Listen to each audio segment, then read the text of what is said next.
Level 1. Intake. The bus stops. You hear chains before you hear voices. 40 men shackled at the wrists and ankles, shuffling into a concrete building that smells like bleach and something underneath the bleach. You're one of them. Your name doesn't matter anymore. You're a number now. They strip you. They search you. They hand you a bedroll and a toothbrush. A corrections officer points down a hallway. Walk. You walk through a steel door. It slams behind you. That sound enters your body and never leaves. You step onto the housing unit, 60 men, concrete and steel bunks stacked to the ceiling. Every single one of them looks at you. They're not curious, they're calculating. How big are you? How scared do you look? Whether you're someone's enemy. You don't know the rules. You don't know who runs this block. You don't know anything, and everyone in here can see that. Level 2, the first 72 hours. You learn fast or you bleed. First rule hits within the first hour. Don't sit in someone else's seat. You set your tray down at a table in the chow hall. A man stands up. He doesn't speak. He just stares. You grab your tray and move. You just passed your first test without knowing it.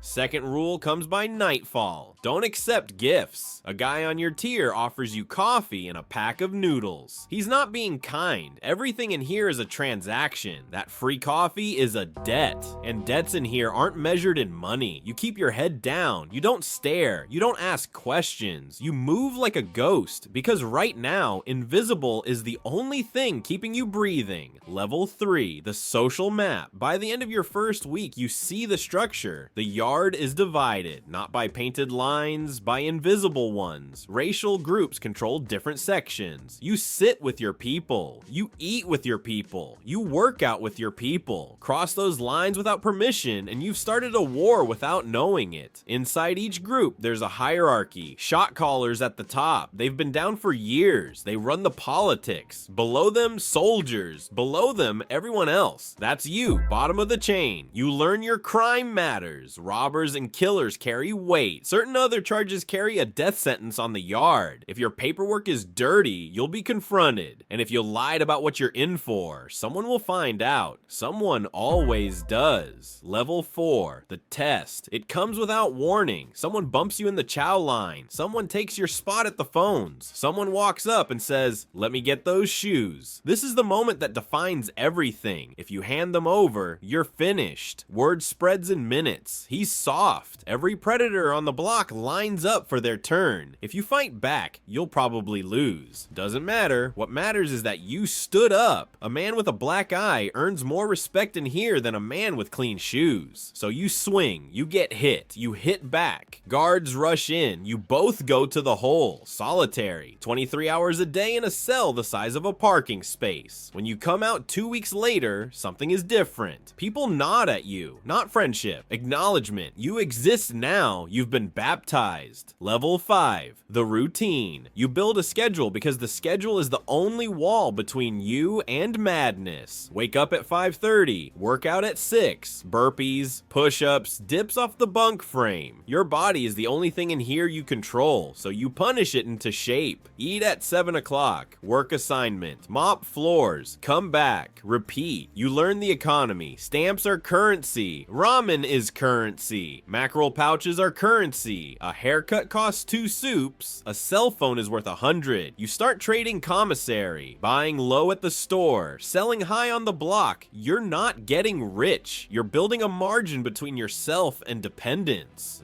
Because dependence in here is a leash around your throat. At night, you lie on your bunk and stare at the ceiling. The block never goes quiet. Someone coughing, someone crying 3 cells down, trying to muffle it with a pillow. You don't sleep well. You haven't slept well in months. And then one morning, you realize something that stops you cold. You didn't think about the outside once yesterday. Not once. The prison isn't just around you anymore. It's in you, growing roots. Level 6, alliances. You can't survive alone. No one does. You need people, not friends. Allies. You find your group. Maybe it's your race. Maybe it's your hometown. Maybe it's the guys you work out with. The bond forms in silence. You spot each other on the weight pile. You watch each other's backs in the chow hall. No one says anything about it. You just know. But alliances come with obligations. If your people go to war, you go to war. No questions. No excuses. excuses. A fight breaks out between your group and another car on the yard. It doesn't matter that you had nothing to do with the beef. You're expected to ride. If you don't, you're out. And out means alone. Alone means prey. You start to understand something ugly. Loyalty in here isn't about love. It's about survival math. You protect me, I protect you. That's the equation. And the moment the equation stops working, the alliance dissolves. You've seen it happen. A man who was someone's brother yesterday is bleeding on the tier today. Level 7, reputation. Your name starts to carry weight. Not because you're tough, because you're consistent. You pay your debts. You don't snitch. You don't steal. You mind your business, but when business finds you, you handle it. That consistency is rare in here. Most men crack. They borrow from the wrong person. They gamble and can't pay. They say something they shouldn't, but you stayed solid and people notice. The shot callers start talking to you, not ordering, talking. They ask your opinion on yard politics. They give you heads up when trouble is coming. You're being brought into the circle, not the top of it, but close enough to see how it operates, close enough to see the power, close enough to see the cost. A man on your tier gets transferred out in the middle of the night. No warning, no explanation. He was a shot caller for 2 years, moved the whole block. Then someone put a note in the warden's box. Whether it was a rival or a guard or someone he crossed, you'll never know. All you know is this: the higher you climb in here, the harder you fall. Level 8, the yard war. Something pops. Maybe a drug debt went unpaid between groups. Maybe a man disrespected the wrong person. It doesn't matter why. What matters is the yard goes silent. And when the yard goes silent, everyone knows what's coming. The order comes down from the shot callers. Green light. Every member of your car has to put in work. That means violence. That means organized, coordinated, simultaneous attacks across the yard so the guards can't respond fast enough to stop all of them. The alarm goes off. You hear the gunner in the tower rack around. Guards in riot gear flood the yard. Everyone hits the ground, face down, hands behind your head. You lie there on hot concrete with your heart trying to punch through your ribs. You can hear someone screaming 30 yards away. You don't look. You don't move. You breathe. The yard is shut down for 3 weeks. Everyone locked to their cells 24 hours a day. No showers, no phone calls. When they finally let you out, the block is different. Faces you knew are gone, transferred, hospitalized, or in the hole on new charges, and no one talks about it. Ever. You learn the most important rule in prison. What happened on the yard stays on the yard. Memory is a liability. Level 9. The politician. You've been down for years now. The new guys coming in look at you the way you once looked at the old heads. They see someone calm.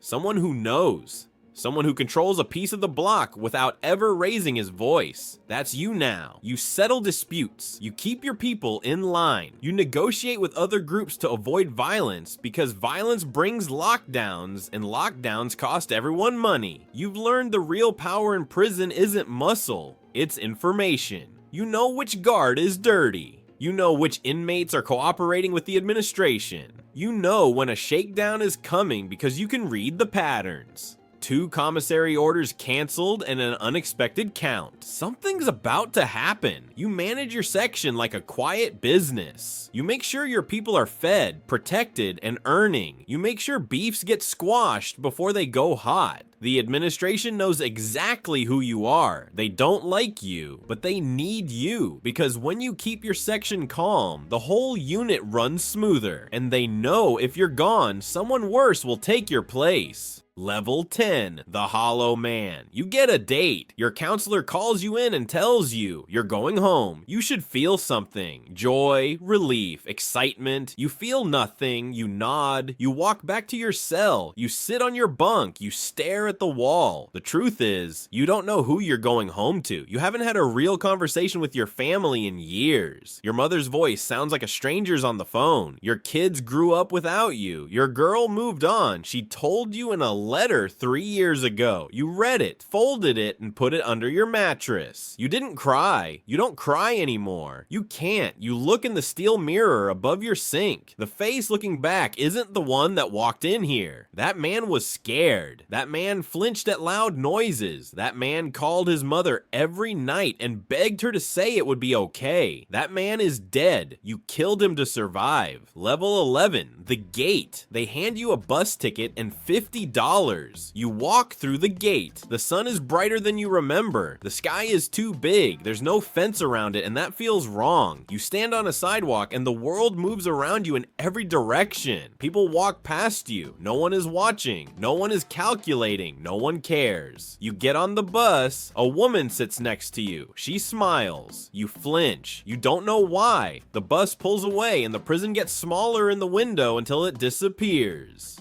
But it doesn't disappear. Not really. You eat at a restaurant. You sit with your back to the wall. You scan every face that walks in. You eat fast, hunched over your plate, guarding it with your forearm like someone might take it. The waitress looks at you strange. You leave before dessert. You sleep on the floor of your cousin's apartment because the bed feels too soft, too open. You wake up 3 times. Once because someone dropped a glass in the kitchen. Once because a car door slammed outside.